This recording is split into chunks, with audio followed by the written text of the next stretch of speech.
조선왕조 500년의 긴 역사 속에서 우리는 수많은 변혁과 갈등, 그리고 피로 얼룩진 반란의 기록들을 마주하게 됩니다. 그 중에서도 유독 우리를 고개를 갸웃하게 만들고 어딘가 미심쩍은 흔적들을 남긴 사건 하나가 존재하죠. 바로 조사의 난이라 불리는 이 역사적 소용돌이입니다. 과연 이 난은 우리가 흔히 알고 있듯이 한 개인의 치기 어린 객기나 단순한 역모에 불과했을까요? 아니면 그 표면 아래에는 훨씬 더 복잡하고 어두운 그림자가 드리워진 거대한 권력 다툼의 서막이 숨겨져 있었던 걸까요? 오늘 우리는 겉으로 드러난 역사적 사실의 장막을 걷어내고 그 뒤에 감춰진 진짜 배후와 그들의 잔혹한 권력욕을 파헤쳐 보려 합니다. 우리가 알지 못했던 역사의 이면, 그 속에서 무력하게 쓰러져간 이름 없는 사람들의 이야기가 여러분의 호기심을 강렬하게 자극하며 진실을 향한 여정으로 이끌어줄 겁니다. 지금부터 우리가 들여다볼 시대는 겉으로는 견고해 보였지만 실은 깊은 균열을 품고 있던 조선의 한복판입니다. 때는 바야흐로 새로운 사상과 세력이 움트고 있던 격동의 시기였죠. 조선이라는 거대한 배는 묵직한 권력을 쥔 이들과 이제 막 새로운 바람을 불어넣으려던 신흥 세력 사이의 팽팽한 긴장감으로 가득했습니다.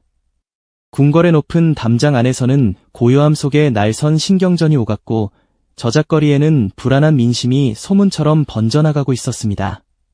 백성들의 삶은 고단했고 작은 불씨 하나로도 언제든 큰 불길이 번질 수 있는 위태로운 상황이었죠. 이러한 시대적 배경 속에서 한 인물이 역사의 전면에 등장합니다. 바로 조사라는 인물입니다. 그는 당시 지식인 사회에서 나름의 입지를 다지고 있던 선비였죠. 어쩌면 그저 조용히 책을 읽고 자신의 뜻을 펼치려 했던 평범한 인물이었을지도 모릅니다. 하지만 그의 내면에는 시대에 대한 불만과 함께 자신이 옳다고 믿는 바를 행동으로 옮기려는 강한 의지가 자리하고 있었습니다. 당시 조정은 특정 정치 파벌들이 서로의 영역을 침범하며 날카롭게 대립하고 있었고 이 과정에서 작은 균열들은 점차 커다란 틈으로 벌어지고 있었습니다. 조사의 등장은 이러한 갈등의 불씨가 될 만한 요소를 품고 있었던 셈이죠.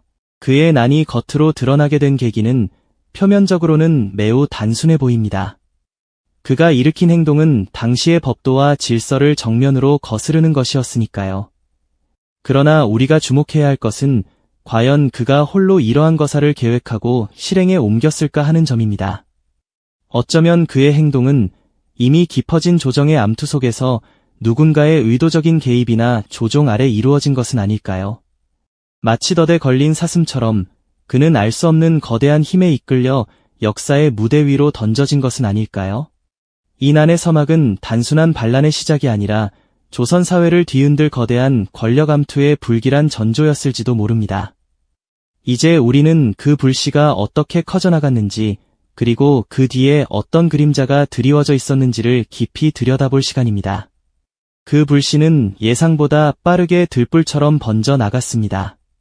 조사의 거병 소식은 순식간에 조정으로 전해졌고 왕실은 물론 권력을 쥐고 있던 대신들 사이에서는 일대 혼란이 일어났죠. 하지만 이 혼란 속에서도 누군가는 냉철한 계산기를 두드리고 있었을 겁니다. 조사의 난이라는 이름 아래 오랫동안 묵혀왔던 정치적 숙청의 칼날을 갈고 있었던 것이죠. 마치 맹수가 먹잇감을 노리듯 조선의 권력자들은 이 난을 자신들의 정적을 제거할 절호의 기회로 삼으려 했습니다. 반란은 삽시간에 인근 지역으로 확산되었고 조정은 이를 진압하기 위해 군사를 파견했습니다. 하지만 이 군사 행동은 단순한 반란 진압을 넘어 거대한 정치적 숙청의 서막을 알리는 신호탄이었습니다. 병사들이 진격하는 곳마다 피비린내 나는 전투가 벌어졌고 무고한 백성들은 영문도 모른 채 공포에 떨어야 했습니다. 마을은 불길에 휩싸여 잿더미로 변해갔고 삶의 터전을 잃은 이들의 절규는 밤하늘을 갈랐습니다. 농사짓던 평범한 백성들은 반란군과 관군 사이에서 찢겨져 나갔고 죄 없는 목숨들이 무수히 쓰러져 갔습니다. 난이 절정으로 치달으면서 권력자들의 암투는 더욱 노골적으로 표면화되었습니다. 이들은 조사의 난에 연루되었다는 명목 아래 자신들의 정치적 반대파들을 무자비하게 숙청하기 시작했습니다. 명문가 출신의 관료들부터 지방의 소소한 관리들까지 수많은 사람들이 반역자로 몰려 끌려갔죠. 그들에게 가해진 신문은 잔혹하기 그지없었습니다. 진실을 밝히기보다는 죄를 강요하는 고문이 이어졌고 피와 비명이 난무하는 옥사는 지옥과 다를 바 없었습니다. 한때 조정의 중추를 담당했던 이들은 차가운 감옥에서 고통받으며 이유도 모른 채 역사의 뒤안길로 사라져갔습니다. 가족들은 하루아침에 역적의 집안으로 낙인 찍혀 풍비박산나고 말았습니다.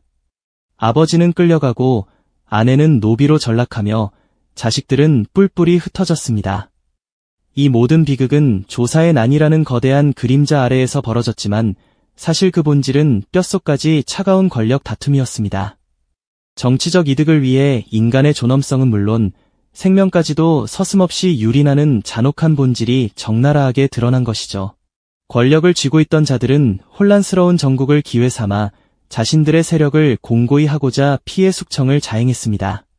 이 과정에서 우리는 한 가지 섬뜩한 질문을 던지게 됩니다.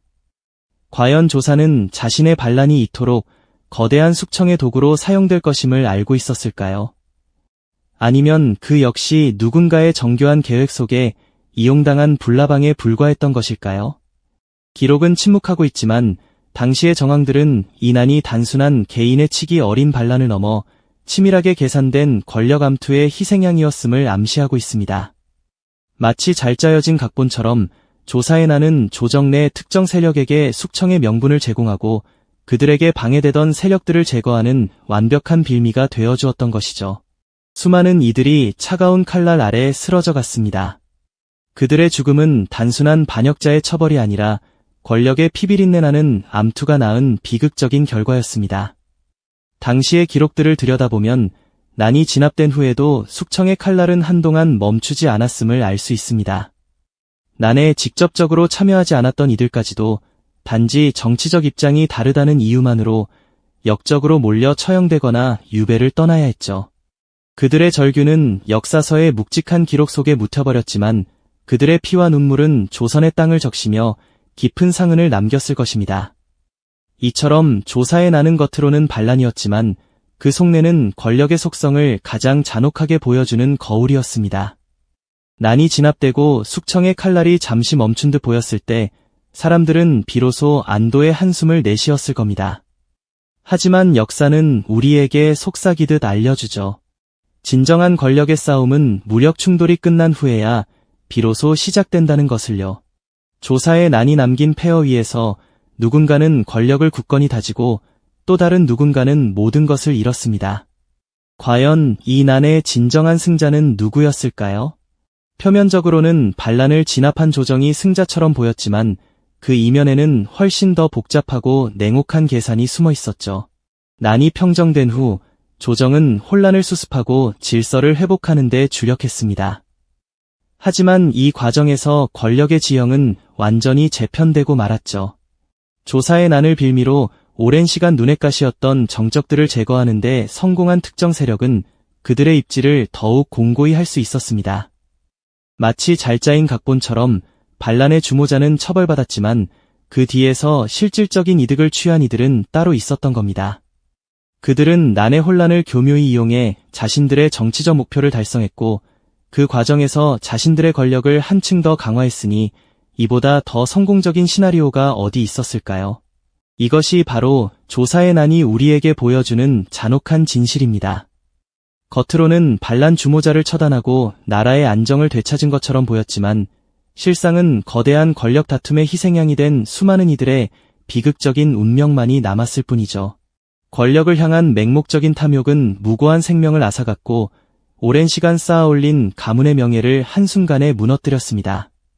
난에 직접적으로 연루되지 않았던 이들까지도 단지 정치적 입장이 다르다는 이유만으로 역모에 엮여 차가운 죽음을 맞이하거나 고향을 등지고 먼 유배지로 떠나야 했습니다. 그들의 절규는 역사서의 묵직한 기록 속에 묻혀버렸지만 그들의 피와 눈물은 조선의 땅을 적시며 깊은 상흔을 남겼을 것입니다. 우리는 이 난을 통해 무엇을 배울 수 있을까요? 역사는 단순히 과거의 사건들을 나열하는 것이 아니라 현재를 살아가는 우리에게 귀중한 교훈을 전해주는 스승과도 같습니다. 조사에 나는 겉으로 드러난 사실 너머에 숨겨진 권력의 속성을 가장 냉혹하게 보여주는 거울이죠. 권력은 때때로 자신의 목적을 달성하기 위해 가장 가까운 사람마저도 도구로 삼을 수 있다는 사실, 그리고 그 과정에서 수많은 무고한 희생이 발생할 수 있다는 잔혹한 진실을 말입니다. 역사 속에서 사라져간 이름 없는 희생자들의 비명은 비록 기록에는 희미하게 남아있을지라도 우리에게 깊은 울림을 줍니다. 그들의 죽음은 단순한 개인의 불행이 아니라 권력이라는 거대한 파도에 휩쓸려간 공동체의 아픔이었으니까요. 우리는 이들의 이야기를 통해 권력이 가진 양면성을 이해하고 무고한 희생을 막기 위한 우리의 역할에 대해 깊이 성찰해야 할 것입니다. 과연 우리는 이 역사의 비극으로부터 자유로울 수 있을까요? 오늘날에도 우리 사회 곳곳에서는 형태만 다를 뿐 유사한 권력 다툼이 벌어지고 있다는 사실을 우리는 종종 목격하곤 합니다. 개인의 욕망이 집단의 이익을 가장하고 특정 세력의 이권이 정의라는 이름으로 포장되는 모습은 과거와 크게 다르지 않죠. 역사는 그렇게 우리에게 끊임없이 질문을 던지고 있습니다. 과연 우리는 과거의 실수를 되풀이하지 않을 지혜를 얻었을까요? 아니면 여전히 냉혹한 권력의 그늘 아래에서 방황하고 있는 것일까요? 조사에 나는 단순한 반란의 이야기가 아닙니다. 그것은 인간의 탐욕과 권력의 속성을 적나라하게 드러내는 한편의 비극적인 드라마였죠. 역사는 승자의 기록이라지만 때로는 침묵하는 자들의 이야기가 더 큰 진실을 품고 있습니다. 조사에 나는 그렇게 승자의 기록 뒤에 가려진 수많은 비명들을 우리에게 들려주고 있습니다. 그 비명들을 듣고 우리는 무엇을 느끼고 무엇을 깨달아야 할까요? 과거의 비극이 오늘날의 지혜가 되기를 바라며 조선의 깊은 밤을 흔들었던 조사에 난 이야기는 여기서 막을 내립니다. 이 영상이 도움이 되셨다면 좋아요와 구독 부탁드립니다. 여러분의 응원이 제게 큰 힘이 됩니다. 다음 영상에서도 더 유용한 정보를 공유하겠습니다. 감사합니다.